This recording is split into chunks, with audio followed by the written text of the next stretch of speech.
Alors, sixième épisode de l'analyse sociologique globale.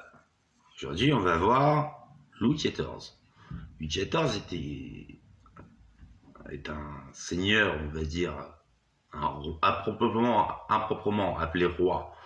Bon, intéressant. Donc, c'est le premier monarque français. On te disait, l'État c'est moi. C'était juste ça, hein. C'était Louis XIV. C'est celui qui a créé Versailles. J'ai pris du temps. Bon, il faut comprendre. Alors là, on va comprendre. Je vous ai mis un peu de musique qu'il écoutait à son époque, qui a été faite pour lui. Concerts royaux de François Couperin. Allez, on parle là-dessus. Je vais vous expliquer Louis XIV. Ce que j'en ai pigé.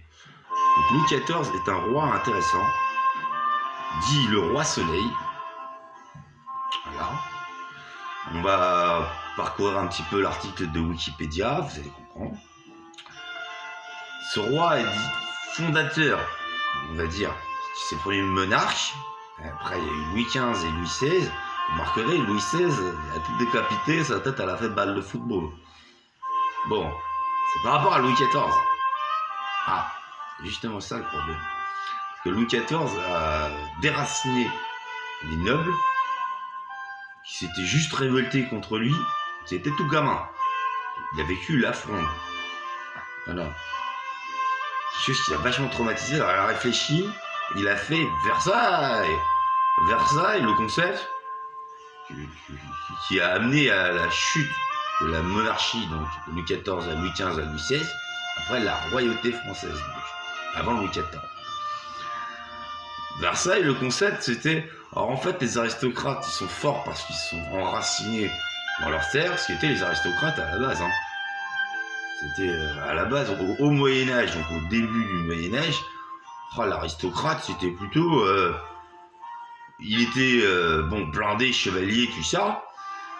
Il fonçait, tac, sur l'ennemi, dès qu'il y avait des ennemis, c'était le premier qui mettait un gros coup d'épée, tel Alexandre le Grand, qui faisait tout le temps ça. Oh, c'était juste lui, Alexandre le Grand, donc il y a une tradition d'Alexandre le Grand, à travers un livre comme Les Maccabées, qui parle d'Alexandre le Grand, par exemple.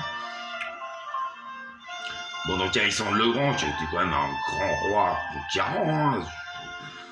Il y a eu un plus gros empire, on va dire, de tous les temps. À peine, il a été dépassé que par Simon Bolivar.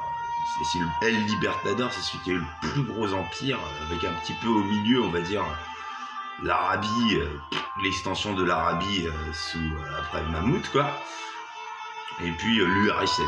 Bon, mais en gros, Bolivar fait le premier en termes de libération. Bon, là, Alexandre le Grand, lui, juste, fallait pas se retrouver face à Alexandre le Grand. Ah, il mettait un coup d'épée, il explosait n'importe qui. Il pouvait manger 10 flèches, il explosait n'importe qui. Ce qui fait que, bon, la royauté française, donc, si vous suivez bien, a été très héritière du culte d'Alexandre le Grand. Disons. Voilà, jusqu'à Louis XIV. Là, on écoute la deuxième partie des concerts royaux allemands. Vous voyez, François Couperin. En gros, Louis XIV a été un extrêmement grand mécène.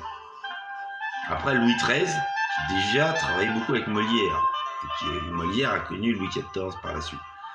Bon, Molière, Jean-Baptiste Poquelin, pas du tout un concept. Hein.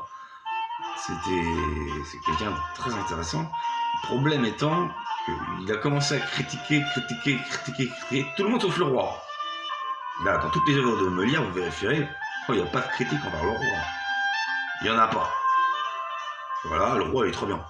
Normal, il était quand même financé, mécéné. Il était sous mécénat. Il n'avait quand même pas critiqué ceux qui donnaient de l'argent pour faire son art. Jean-Baptiste Poquelin dit Molière. Le problème, c'est qu'il s'inspirait de Molière. Vous allez voir comment on arrive en 1789 comme ça. Il s'inspirait des farces du Moyen-Âge. Où déjà, les valets faisaient un petit peu les bouffons sur les aristocrates. Bon, ce Molière qui critiquait les aristocrates, oui. Un peu tout le monde. Après ce Louis XIV,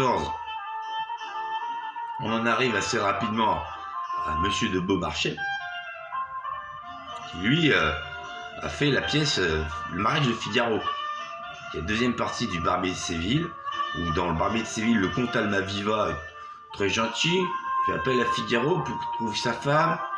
Bon, c'est plus la même ambiance dans le mariage de Figaro, qui est une pièce qui se termine bien. Pour moi, c'était comment terminer de manière cauchemardesque, et en fait, ça donnait vachement 1789, cette histoire du barbier de Séville, qui était Figaro. Et puis le mariage de Figaro, alors, le problème, c'est que le comte Almaviva, il voudrait bien troncher Roxane, Suzanne, enfin la meuf à Figaro, quoi.